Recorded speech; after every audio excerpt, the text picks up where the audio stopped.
अगर 100 का पेट्रोल लगेगा तो 300 कम से कम कवर हो 300 जाता। का काम आ जाएगा। एक जगह से अगर दूसरी जगह आपको जाना है तो फास्टेस्ट मोड ऑफ ट्रांसपोर्टेशन कौन सा है? रैपिडो का नाम सुना है? ये अलग ही स्पीड में आपको लेके जाते हैं, चाहे रास्ते में गड्ढे हो या गड्ढों में रास्ता हो, जगह हो या ना हो। रॉकेट की स्पीड में आपको लेके जाते हैं, तभी तो इनके ड्राइवर्स को कैप्टन बोला जाता है। पर एक्चुअल में जब रैपिडो की शुरुआत हुई तब सबको लग रहा था कि यार ये शुरुआत में ही खत्म हो जाएंगे, क्योंकि ये सिर्फ ओला और उबर नहीं बल्कि गवर्नमेंट के साथ भी पंगे ले रहे थे। पर फिर भी इतने कम फंडिंग में कैसे रैपिडो ने ओला और उबर को खत्म कर दिया, जानते हैं इस वीडियो में। वैसे तो ओला उबर की शुरुआत 2009-2010 में हो गई थी, पर यार इनके कैब्स इतने महंगे हैं कि हर कोई हर समय अफोर्ड नहीं कर सकता है। तो इसीलिए धीरे धीरे ये बाइक टैक्सीज का कॉन्सेप्ट काफ़ी ज़्यादा पॉपुलर होने लगा। अब आप मेरा ही एग्जांपल ले लो, हमारा ऑफिस घर से करीब 6 किलोमीटर दूर है। कैब से अगर जाऊंगा 200 से 250 रुपये लगेंगे, पर अगर ऑटो से जाता हूँ तो करीब 50% सस्ता, यानी 100 से 150 रुपये लगेंगे।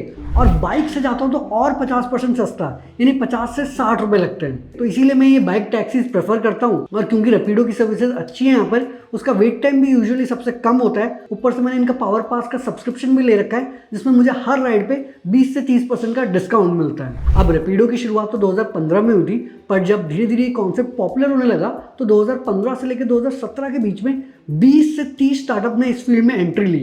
पर फिर भी एक के बाद एक ये खत्म होने लगे जब ये और फंडिंग नहीं रेज कर पाए, और ओला और उबर ने अपनी बाइक टैक्सी शुरू कर दी। और शुरुआत के 2-3 साल में रैपिडो का सिर्फ एक ही गोल था कि भैया हमको मरना नहीं है। अब रैपिडो की शुरुआत जब 2015 में अरविंद संका, पवन और एसआर ऋषिकेश ने करी थी, तब ओला का वैल्यूएशन $4 बिलियन से ज़्यादा था, और Uber one of the most valuable startup था दुनिया का, $60 बिलियन वैल्यूएशन था।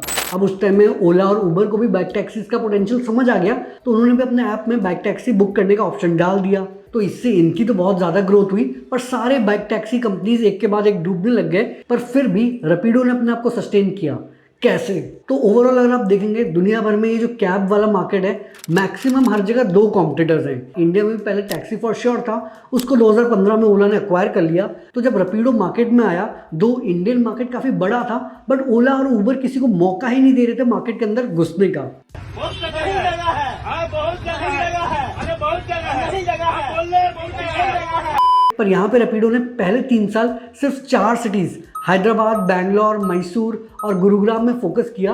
और उनका गोल था कि यार एक साथ पूरे देश में एक्सपैंड नहीं करेंगे, पर जिन भी सिटीज में वो जाएंगे वहाँ का मार्केट कैप्चर करने की कोशिश करेंगे। मेरे को हो गए 3 या 4 साल। 4 साल। और अभी जो आप रैपिडो कर रहे हो, क्या फुल टाइम कर रहे हो, पार्ट टाइम कर रहे हो? फर्स्ट टाइम कर रहा हूँ। पार्ट टाइम तो मतलब कब करते हो, मतलब ऑफिस के बाद या वीकेंड में? वीकेंड और सुबह मॉर्निंग में जब ऑफिस जाता हूँ और शाम को जब वापस आता हूँ। अच्छा, तो सिर्फ रैपिडो करते हो या ओला, उबर, उन सब का भी जो बाइक है वो भी करते हो? तीनों है मेरे पास। हाँ। वैसे उबर भी है, रैपिडो भी है और ओला भी है। सबसे ज़्यादा वैसे रैपिडो ही करता हूँ। दूसरी तरफ ओला और उबर काफ़ी तेज़ी से एक्सपैंड तो कर रहे थे, पर धीरे धीरे उन्होंने बाइक टैक्सीज पे फोकस करना कम कर दिया, क्योंकि उनका फोकस ग्रॉस ट्रांजैक्शन वैल्यू यानी जीटीवी पे था। क्योंकि ओला और उबर बहुत ज़्यादा फंडिंग रेस कर रहे थे, तो उनको अपना जीटीवी वैल्यू बड़ा दिखाना था, ताकि वो बता पाए कि यार जब वो पूरा मार्केट को कैप्चर करेंगे उनका अच्छा खासा मार्जिन बचेगा। तो इसी चक्कर में ओला और उबर कैब्स के पीछे लड़ते रहे। रैपिडो ने तब तक सिर्फ $2 मिलियन की फंडिंग उठाई थी। उन्होंने बोला कि यार हम बाइक्स पे ही फोकस करेंगे, क्योंकि ये मार्केट बहुत बड़ा होगा आगे जाके, और हमारा एक ही गोल है कि हमें मरना नहीं है। दूसरा रीजन है हमारे गवर्नमेंट का इंटरफेरेंस। तो धीरे धीरे जब बाइक टैक्सीज पॉपुलर होने लगी, गवर्नमेंट ने बोला कि यार कैब वाले तो येलो नंबर प्लेट से चलाते हैं और अलग से टैक्स भरते हैं, ये बाइक वाले तो कोई टैक्स भर नहीं रहे हैं, तो ये बाइक टैक्सेस अलाउड नहीं है। काफी जगह बाइक्स को इंपाउंड किया गया, बहुत सारे चलान भी कटे, और इस चक्कर में भी जो काफी बडिंग स्टार्टअप्स थे बाइक टैक्सीज के फील्ड में, वो भी बंद हो गए, क्योंकि उनको लगा कि यार बाइक टैक्सीज अभी लीगल ही नहीं है, और जब तक रेगुलेटरी फ्रेमवर्क आता नहीं है तब तक ये करना काफी रिस्की है। अब जब गवर्नमेंट ने रेस्ट्रिक्शंस लगाने शुरू किए, तो ओला और उबर ने अपने ड्राइवर पार्टनर्स को बोला कि यार तुम बाइक खरीदो और उसका कमर्शियल लाइसेंस लो, हम बाइक के लिए आपको फाइनेंस करवा देंगे। अब ऐसे कुछ लोगों ने तो बाइक खरीदी, बट एक्चुअल में बाइक का कमर्शियल लाइसेंस लेने का प्रोसेस भी काफी लंबा था, और ये चीज सक्सेसफुल हुई नहीं। रैपिडो ने यहाँ दिमाग लगाया। एक्चुअल में जो गवर्नमेंट का रूल था वो ये था कि यार आप प्राइवेट गाड़ियों को एज टैक्सी सर्विस यूज नहीं कर सकते हो, पर आप प्राइवेट गाड़ियों से कारपूल या राइड शेयरिंग कर सकते हो। तो रैपिडो ने बोला कि भैया हम टैक्सीज नहीं चला रहे, हम तो राइड शेयरिंग सर्विसेज चला रहे हैं। और दूसरी तरफ India one of the biggest two wheelers का मार्केट है, करीब 220 मिलियन बाइक ओनर्स हैं, पर बाइक की यूटिलाइजेशन एक दिन में सिर्फ 18% होती है और 80% टाइम बैक सीट खाली होती है। तो रैपिडो ने एक साइड में बोला कि यार हम लोगों को एम्प्लॉयमेंट भी प्रोवाइड कर रहे हैं क्योंकि इससे वो पैसे भी कमा पा रहे हैं, और दूसरा ये प्राइवेट टैक्सी नहीं है बल्कि कारपूल जैसी सर्विस है, तो इसीलिए वो बच गए। एक और चीज़ जो बचने के लिए उन्होंने करी वो ये है कि यार उन्होंने अलग से रैपिडो के शर्ट या रैपिडो के हेलमेट ये सब देना बंद कर दिया, तो इससे कोई पहचान नहीं सकता कि यार अपने दोस्त को लेके जा रहे हो या रैपिडो वाला अपना राइड कंप्लीट कर रहा है। दूसरी तरफ ओला और उबर वाले तो अपने हेलमेट, अपने शर्ट सब कुछ देते थे और उसमें पूरी दुनिया को दिखता था कि ये बाइक टैक्सी है, तो इसलिए उन पे काफ़ी चलान भी करते थे। और जो पुलिस थी उनको भी पता है कि अगर हम ओला और उबर पे प्रेशर डालेंगे तब ज़्यादा बड़ी न्यूज़ बनेगी, क्योंकि ये ज़्यादा बड़ी कंपनीज है, रैपिडो एनीवेज छोटी कंपनीज है, तो इन पे ज़्यादा प्रेशर डालने का फ़ायदा ही नहीं है। और बीच बीच में ये बाइक को इम्पाउंड कर तो देते थे, पर फिर जब ये केस कोर्ट में गया तब ये रैपिडो बच जाता था, और अभी तक ये केस चल ही रहा है और इसका सबसे ज़्यादा फायदा रैपिडो उठा रहा है। अब यार बाइक ओनर्स के पास तो रैपिडो के अलावा उबर मोटो और ओला बाइक का भी ऑप्शन है, तो वो रैपिडो को क्यों प्रेफर करते हैं? ड्राइवर से ही जान लेते हैं। रैपिडो में ऐसा आपको क्या अच्छा लगता है सबसे ज़्यादा?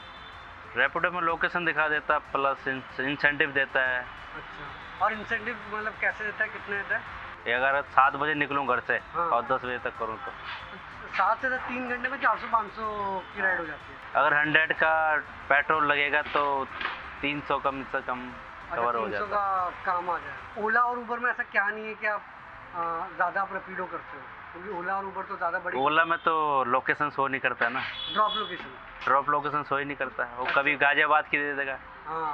तो ये बंदा दिल्ली में हो, गाजियाबाद कैसे जाए? अच्छा, और वहाँ से आते समय कुछ मिलेगा नहीं ना, तो फिर जितना कमाया वो नुकसान है। वो जितना गया वो गया, फिर उतना ही फिर कवर भी नहीं होगा। और उबर में लोकेशन दे देता है, लेकिन उसमें अपना कमीशन ज़्यादा लेता है थोड़ा। धीरे धीरे ऐसे करके रैपिडो एक्सपैंड करा था, पर फिर अचानक से पैंडेमिक आया और लगा कि यार सब कुछ खत्म हो जाएगा। पर यहाँ पे रैपिडो ने बोला कि यार हम इंसान को एक जगह से तो दूसरी जगह ले नहीं सकते, क्यों ना हम ग्रोसरी और फूड डिलीवरी करना शुरू कर दे। और फिर उन्होंने स्विगी, जोमेटो, बिग बास्केट डिलीवरी इन सब के साथ पार्टनरशिप किया, क्योंकि वैसे इन कंपनीज को डिलीवरी बॉयज कम पड़ रहे थे, तो वो अपने एक्स्ट्रा ऑर्डर रैपिडो को देने लगे और इससे इनका लॉजिस्टिक्स का बिजनेस भी बिल्ड होने लगा। अब तो वैसे रैपिडो डंजो और बोर्जो की तरह सामान भी एक जगह से दूसरी जगह लेके जाते हैं। अब ऐसे ही एक कोर चीज पे फोकस करके अभी उन्होंने 100 से भी ज्यादा सिटीज में एक्सपैंड कर लिया है। 1 मिलियन से ज्यादा इनके कैप्टन्स है, 25 मिलियन से ज्यादा डाउनलोड्स है और 10 मिलियन से ज्यादा कस्टमर्स हैं। अभी वैसे 92% वो लोगों को ही एक जगह से दूसरी जगह लेके जाते हैं, 8% इनका लॉजिस्टिक्स और ये सामान डिलीवरी में लग जाता है। रैपिडो में मैंने सुना वो भी है ना, फूड डिलीवरी और लोकल सामान डिलीवरी भी है।